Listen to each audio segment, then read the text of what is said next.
विभिन्न सङ्घ संस्था सम्बन्धित निकाय पुलिस प्रशासनद्वारा आफ्नो गाउँ सुन्दर अनि सफा राखौँ, जताभावी फोहोर मैला नफ्याँकौँ भनेर लेखिएको साइनबोर्ड हरेक जग्गामा हामी पाउँछौँ।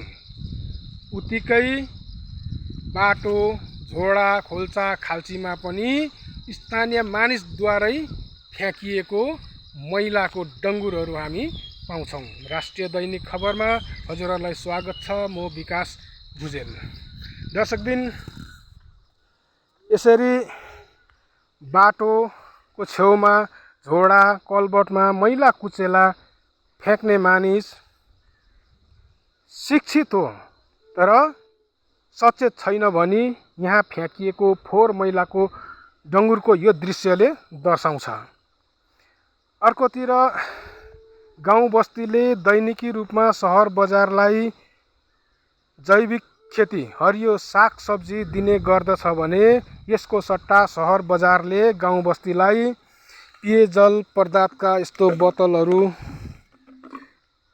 मिठाईका पाउच, प्याकेट, पोलिथिन इत्यादि कुरोहरू गाउँ बस्तीलाई दिइरहेको छ। यसलाई यो डढाएर नष्ट गर्नु सक्ने कुरोलाई घर छेउमै नष्ट गर्नु पनि सकिन्छ, तर यहाँ यस्तो भइरहेको छैन। जुन यो खाली बोतल यिनीहरू मकिएर पनि जलेर पनि यो मल हुनु सक्दैन भने यहाँ फ्याँकिएको यो मैलाको रास डङ्गुरबाट उब्जिएको दुर्गन्धले यहाँ पर्यावरणलाई दूषित बनाएको छ। साथसाथै हामी मानव जातिको स्वास्थ्यलाई पनि यसले हानि पुर्याइरहेको छ।